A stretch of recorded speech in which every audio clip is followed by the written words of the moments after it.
MT media Odisha को subscribe करें, bell icon को जरूर दबाएं। हर एक जो है इसको नाकारा समझने लगे। मेरे भाई, ये मदरसा ये मीम दाल रेसिन हा से जो बना हुआ है, इसके पीछे बहुत बड़ी कहानी है और इसका सिलसिला नसब सीधे जाके अरकम इब्न अरकम से मिलता है। मेरे मोहतरम बुजुर्गों, दोस्तों, आज हमने इसकी हकीकत को समझने की कोशिश की, इसकी असलियत को सोचने की कोशिश की, जिसकी वजह से आज खुद हम दीन से दूर हो रहे हैं और अपना माशरे को भी हम देख रहे हैं जो दीन से दूर हो रहा है।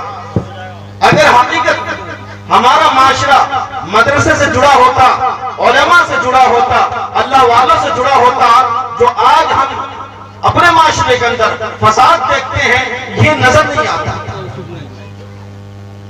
ज्यादा लंबी बात नहीं कहना चाहता हूं। अभी कुछ दिन पहले अभी जो इलेक्शन किया, आप हजरात ने देखा होगा, अभी हमारे जाजपुर डिस्ट्रिक्ट का एक वाकया है। एक बच्चे को खड़ा किया गया वार्ड मेंबर में। ये वाकया सुना रहा हूं क्यों, मैं बताऊंगा, जरा गौर करेंगे। वार्ड मेंबर में वो खड़ा हुआ, सिर्फ 3, 4, 5 वोट से हार गया। उससे उसको इतना धचका लगा जो अपना ईमान खो बैठा। शराब के नशे में चूर और वीडियो बना के लोगों को फॉरवर्ड करने लगा कि आज मैं धर्म छोड़ रहा हूं, नाउज़ुबिल्लाह। और बिल्कुल बुरे अल्फाज से कहता रहा, ये दीन कुछ नहीं, ये बेकार है, फलाना है, चुना है, ये वो तरह तरह की बातें कहने लगा और गैरुल्लाह को जो है वो अपना खुदा तस्लीम करने लगा और बिल्कुल डंके के चोट में कहता रहा, मेरा इससे कोई नाता नहीं है और इस मजहब से मेरा सब कुछ है। और ये भी कहा, मैंने अपने मजहब को तब्दील कर लिया और मेरे बीवी बच्चे चाहे किसमें रहे मैं जानता नहीं। बताओ ये क्यों हुआ, ये क्यों हुआ? ऐसे नौजवान हमारे कायद क्यों बने? माशरे के अंदर ऐसे नौजवान क्यों सामने आए? इसका निचोड़ यह है कि हम मदरसे से दूर हो गए, हम तबलीग से दूर हो गए, हम अल्लाह वालों से दूर हो गए, हम खानका से दूर हो गए। मेरे मोहतरम बुजुर्गों, दोस्तों, ये तालीम जो ईमान को मजबूत करती है, अकीदे को मजबूत बनाती है, ये मदरसे से आपको मिलेगी।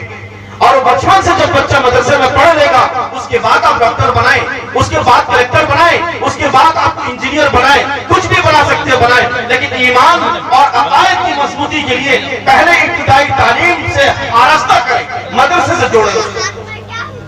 अगर आप मदरसे से नहीं जोड़ेंगे, ऐसे अपने बच्चों को मदरसे से मुंसलिक न करेंगे, फिर वही बच्चे बड़े होकर शराबी कबाबी बनेंगे, फिर बाद में वही बच्चे आपके कायद बनेंगे, फिर वो इलेक्शन में खड़े होंगे और अगर जीत गए तो गलत रहनुमाई करेंगे, गलत तायद करेंगे और गलत तरफ इशारा करेंगे। अगर हार गए, उनका ईमान किया, उनका अकीदा किया, खुद जाएंगे जहन्नम और जो उनको सपोर्ट करेंगे वो भी उसी के रास्ते में लग जाएंगे।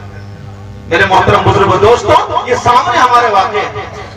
इसलिए अल्लाह के लिए मदरसे से जुड़े। जो लोग मदरसे को हकीर समझते हैं, अपने ईमान और अकायद का कमजोर होने का फैसला न करें।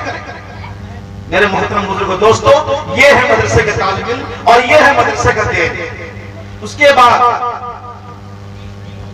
इसी मदरसे के मुताल्लिम अजीज़म इश्तियाक अहमद सल्लल्लाहु को मैं दावत दूंगा, वो आए स्टेज पर और तकरीर पेश करें। आप हजरात सुने मदरसे के तालिब इल्म ने क्या सीखा और क्या समझाना चाहता हुआ, वो आगे चल के वो कौम के लिए कैसी कायदाना सलाहियत रखेगा, या आप महसूस करें और दुआ करें उसके लिए। मेरी मुराद आपकी अदब। हारून रशीद बहुत मशहूर बादशाह गुजरा है। उसके 2 बेटे थे, एक का नाम अमीन और दूसरे का नाम मामून। एक दिन की बात है, दोनों लड़के अपने उस्ताद के पास पढ़ रहे थे। इत्तेफाक से उस्ताद को किसी काम के लिए उठना पड़ा। उस्ताद भी तैयार होकर चलने ही वाले थे कि उनकी जूतियां सीधी करने के लिए दोनों लड़के दौड़ पड़े। जूतियों के पास पहुंचकर दोनों झगड़ने लगे। आखिर उस्ताद ने ये कहकर झगड़ा चुका दिया कि एक जूती एक लड़का सीधा करे और एक जूती एक लड़का सीधा करे। दोनों ने जूतियां सीधी करके रखे और उस्ताद पहनकर बाहर गए। जब हारून रशीद को ये खबर मिली तो वो बहुत खुश हुआ। दोनों लड़कों को बुलाकर बहुत इनाम दिया। बड़े होकर यही दो लड़के बादशाह बन गए। अस्सलामु अलैकुम।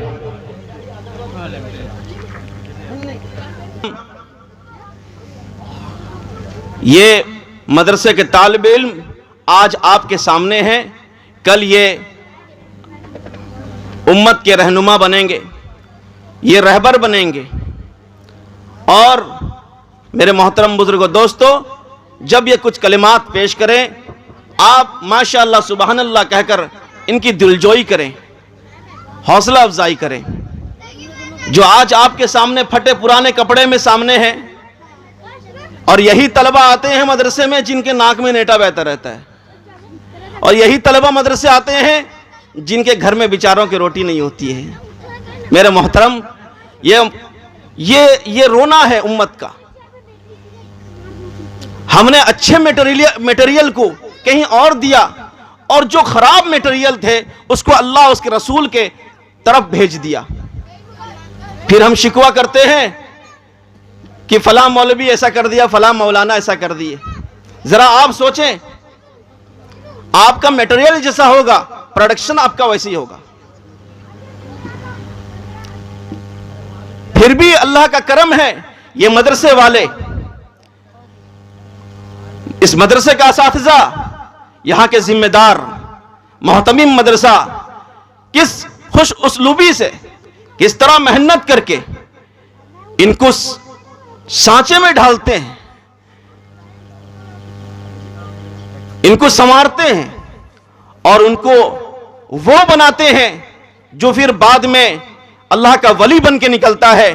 कोई कायद मिल्लत बनता है, कोई हुसैन अहमद मदनी बनता है, कोई मौलाना असद मदनी बनता है, कोई अरशद मदनी बनता है, कोई महमूद बदरी बनता है, कोई कुछ बनता है। बड़े बड़े उलमा ये तमाम के तमाम मदरसे से पैदा हुए, और जितने भी जंग आज़ादी में सामने रहने वाले हजरात उलमा जिनके फहरिस्त आप पढ़ेंगे, वक्त नहीं है बताने को, इन तमाम उलमा का ताल्लुक मदरसे से, मदरसे की रोटी और दाल खा के ये उलमा तैयार हुए। फिर जंग आज़ादी में सबसे पहला इनका नाम था, और इनके सीने में जो गोली चलाई गई वो मदरसे के तलबा थे, जो बड़े बड़े होकर ये कायदाना सलाहियत अल्लाह ताला ने उनमें पैदा किया। फिर वह हिंदुस्तान को अंग्रेजों से आजाद कराए। हम तो तारीख भूल गए, हमारे पास तारीख पढ़ने को कुछ नहीं है। अगर तारीख पढ़ते हैं तो फिर किसी नचनिया की तारीख पढ़ते हैं, किसी गुलकार की तारीख पढ़ते हैं, किसी और किसी की तारीख पढ़ लेते हैं। लेकिन अफसोस, अपने कौम की तारीख हमने ताकों में भी तो नहीं रखा, पता नहीं कहीं अजायब घर में रखा होगा। मेरे मोहतरम बुजुर्गों दोस्तों, यह हमारा रोना है। यह तालिब इल्म अल्हम्दुलिल्लाह बड़ी मेहनत से तकरीर आप हजरात के सामने सुनाई। इसी तरह दूसरे तालिब इल्म को मैं दावत देना चाहता हूं, वो आए और तकरीर पेश करें। मेरी मुराद अजीज़म हुसैन अहमद सल्लमहु मुतअल्लिम मदरसा हज़ा, वो तशरीफ़ लाएं और तकरीर से हम तमामों को महसूस फरमाएं। माँ बाप की खिदमत। हमारे रसूल सल्लल्लाहु अलैहि वसल्लम ने फरमाया है कि माँ बाप को खुश रखो, उनकी खिदमत करो, उनकी बात मानो, जो काम करना हो कहें खुशी से करो, उनसे लड़ाई झगड़ा ना करो, उनसे अदब और नरमी से बात करो, उनसे गुस्सा मत करो, किसी बात पर ज़िद ना करो, खफा होकर ज़ोर ज़ोर से ना बोलो। याद रखो कि नसीहत है, फ़र्ज़ माँ बाप की अताअत है, ना करो उनको तुम कभी ना खुश, उनके कदमों के नीचे जन्नत है। अस्सलामु अलैकुम रहमतुल्लाहि व बरकातुहू। बहुत अच्छे अंदाज से नासिहाना कलिमात इन्होंने पेश किया और बड़ी खुशी हुई सुनकर। ये जो चंद चीज़ें हैं, अगर इन पर हम और आप कान लगा दें, ज़रा कान के ज़रिए से अपने दिलों तक इन बातों को उतार दें। गरचे छोटे नन्हे बच्चे हैं, न जिनके चेहरे में दाढ़ी है, ना मुंह में मोछ है, लेकिन फिर भी जो कलिमात इन्होंने पेश किया अल्लाह के नबी सल्लल्लाहु अलैहि वसल्लम की बातें हैं। अगर इसको सही तौर पर हम अपने सीने से लगा लेंगे, इन बातों को जरा ख्याल कर लेंगे, हमारा माशरा संवर जाएगा, हमारा माशरा सुधर जाएगा, हमारे बच्चे सही बन जाएंगे, सही रास्ते पर आ जाएंगे। फिर ये शिकायत नहीं होगी कि मेरा बच्चा बदमाश बन गया, मेरी बात नहीं सुनता है, माँ की खिदमत नहीं करता है, बाप की बात नहीं सुनता है, बाप पर भौंकता है, माँ पर चिल्लाता है। ये शिकायत सुनने नहीं मिलेगी। आज कमी रह गई है कि हमने मदरसे से अपना ताल्लुक काट दिया। जहां से बनना था, ये फैक्ट्री थी, ये बनने की जगह थी, इस जगह से हमने अपना ताल्लुक काट दिया। नतीजा आज हमारे सामने है। मेरे भाई फिर से लौट जाइए। उसके बाद मैं इसी मदरसे के तालिब इल्म तकरीर के लिए अजीज़म इरफान खान सल्लमहू को दावत देता हूं, वो आए अपनी तकरीर पेश करें। अस्सलामु अलैकुम व रहमतुल्लाहि व बरकातुहू।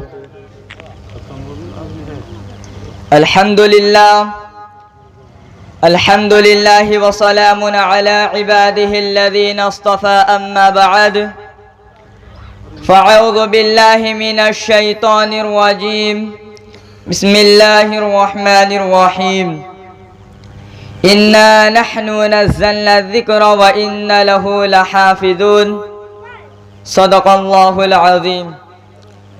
मैं अभी तमाम हज़रात के सामने कुरान शरीफ की चंद आयतें पढ़ा हूँ, जिसका तर्जुमा यह है, अल्लाह तबारक व तआला ने फरमाया, हम ही ने कुरान नाजिल किया और हम ही इसकी हिफाजत करने वाले हैं। इरशाद फरमाया रसूलुल्लाह सल्लल्लाहु अलैहि वसल्लम ने, तुम सब में अच्छा वो शख्स है जो कुरान सीखे और सिखलावे।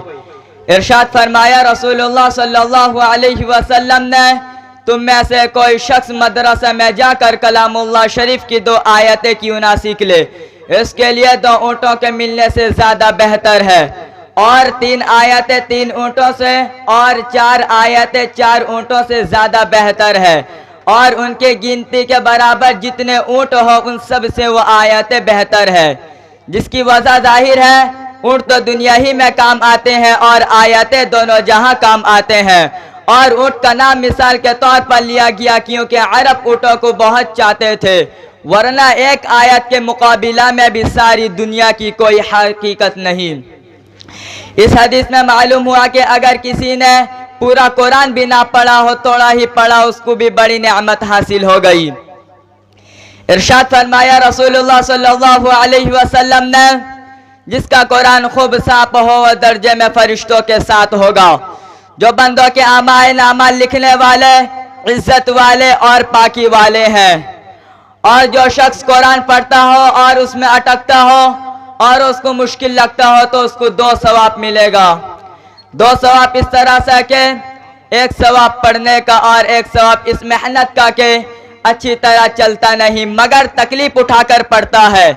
इस हदीस में कितनी बड़ी तसल्ली है उस शख्स के लिए जिसको कुरान अच्छी तरह याद नहीं होता। वो तंग होकर ना उम्मीद होकर ये समझकर छोड़ ना दे, जब याद ही नहीं होता तो पढ़ने ही से क्या फायदा। आपने खुशखबरी दे दी, ऐसे शख्स को 2 सवाब मिलेगा। इरशाद फरमाया रसूलुल्लाह सल्लल्लाहु अलैहि वसल्लम ने, इरशाद फरमाया रसूलुल्लाह सल्लल्लाहु अलैहि वसल्लम ने, जिसके सीने में कुछ भी कुरान ना हो ऐसा है जैसा कि उजड़ा घर। इसमें ताकीद है कि कोई मुसलमान कुरान से खाली ना होना चाहिए। इरशाद फरमाया रसूलुल्लाह सल्लल्लाहु अलैहि वसल्लम ने, जिस शख्स ने कलामुल्लाह में से एक हर्फ पढ़ा उसमें 1 नेकी मिलती है और हर नेकी 10 नेकी के बराबर होती है। तो हिसाब से के एक हरूफ पर 10-10 नेकियां मिलती है। और मैं यूं नहीं कहता कि अलिफ लाम मीम एक हर्फ है, बल्कि उसमें अलिफ एक हर्फ है, लाम एक हर्फ है और मीम एक हर्फ है। एक मिसाल है कि अगर इसी तरह जब पढ़ने वाला ने अल्हम्दु कहा तो उसमें 5 हर्फ है, उसमें 50 नेकियां मिलती है। अल्लाहु अकबर, कितनी बड़ी फजीलत है। बस ऐसे शख्स की हालत पर अफसोस है कि जरा सी कम हिम्मत कर इतनी बड़ी दौलत हासिल ना करें। इरशाद फरमाया रसूलुल्लाह सल्लल्लाहु अलैहि वसल्लम ने, जो शख्स कुरान पढ़ा और उसके हुक्म पर अमल किया उसके माँ बाप को कयामत के दिन ऐसा ताज पहनाया जाएगा जिसकी रोशनी आफताब की रोशनी से भी ज़्यादा खूबसूरत होगी। जो दुनिया के घरों में इस हालत में हो कि आफताब तुम लोगों में आ जावे, यानी आफताब तुम्हारे घर आ जावे, तो उस वक्त घरों में कितनी रोशनी हो जावे, तो उस रोशनी से भी ज़्यादा रोशनी उस ताज की होगी। सो शख्स की निस्बत तुम्हारा क्या ख्याल होगा जिसने खुद एक काम किया है, यानी कुरान पढ़ा है और अमल किया है, उसका क्या कुछ मर्तबा होगा। इस हदीस में औलाद की कुरान पढ़ने की कितनी बड़ी फजीलत है।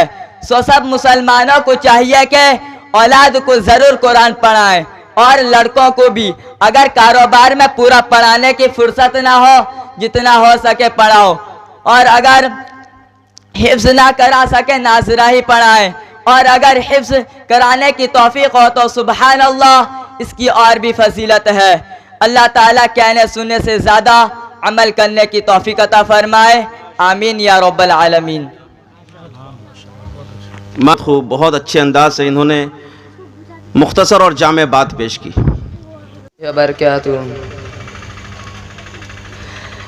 हमारे नबी करीम सल्लल्लाहु अलैहि वसल्लम ने फरमाया कि जो शख्स मेरी उम्मत के लिए 40 हदीस महफूज करके दूसरों तक पहुँचाए तो उसको क़यामत के दिन आलिम दीन बनाकर उठाया जाएगा और मैं उसके सिफारिशी होऊंगा।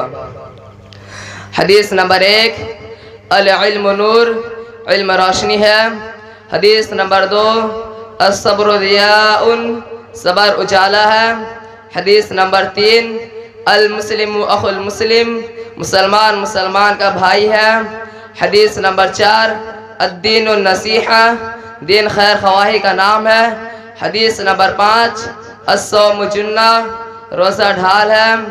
हदीस नंबर 6, नज़िफ अफ़नाअकुम, अपना सहन साफ रखो। हदीस नंबर 7, मा समत नजा, जो चुप रहा और निजात पाई।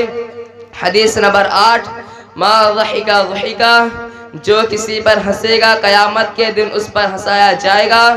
हदीस नंबर 9, अल मुमिनु ला यकज़िब, मुसलमान झूठ नहीं बोलता। हदीस नंबर 10, अद्दीन युस्रुन, दिन आसान है। हदीस नंबर 11, अल ऐनु हक़्क़ुन, नज़र लगना सच है। हदीस नंबर 13, अस्सवालु ज़ुल्लुन, मांगना बुरी चीज़ है। हदीस नंबर 13, अस्सिरातु हक़्क़ुन, पुल सिरात से गुजरना सच है। हदीस नंबर 14, इहफ़ज़ लिसानक, अपनी ज़बान की हिफाजत कर। हदीस नंबर 15, लिल जारी हक़्क़ुन, पड़ोसी का तुम पर हक है। हदीस नंबर 16, आमालुकुम उम्मालुकुम, जैसे तुम्हारे आमाल वैसे तुम्हारे हाकिम। हदीस नंबर 17, अल मुश्तसारु मुतमन, जिससे मशवरा लिया जाए वो अमीन है। हदीस नंबर 18, तहादौ तहाबू, हदिया लेते देते रहो महबूब हो जाओगे। हदीस नंबर 19, ला तसुब्बु अस्हाबी, मेरे सहाबा को बुरा मत कहो। हदीस नंबर 20, इत्तकी दावतल मज़लूम, मज़लूम के हाय से बचो। हदीस नंबर 22, अब्सुस सलाम ला तस्लम, सलाम को आम करो महफूज हो जाओगे। हदीस नंबर 22, इत्तकू मवादिअतहुम, तहमत की जगह से बचो। हदीस नंबर 23, मन गश फलैस मिन्ना, धोखेबाज मुझसे नहीं। हदीस नंबर 24, अज़ीना यूरिथुल फ़क़्र, जीना गुर्बत को बढ़ाता है। हदीस नंबर 25, ला यदखुलुल जन्नत क़ातिऊन, रिश्ता नाता तोड़ने वाला जन्नत में नहीं जाएगा। हदीस नंबर 26, अल मुस्लिमु मिरआतुल मुस्लिम, मुसलमान मुसलमान का आईना है। हदीस नंबर 27, ला ततमन्नौ अल मौत, मौत की तमन्ना ना करो। हदीस नंबर 28, बल्लिगु अन्नी वलो आया, दीन के मुतालिक अगर कोई बात मालूम हो तो दूसरे तक पहुँचाओ। हदीस नंबर 29, अल खम्रु जुम्माउल अतीम, शराब हर बुराई की जड़ है। हदीस नंबर 30, वालिदा का जन्नत का नारज, माँ बाप तुम्हारे लिए जन्नत है या जहन्नम। हदीस नंबर 31, अज़ाबुल क़ब्र हक़्क़ुन, कब्र का अज़ाब सच है।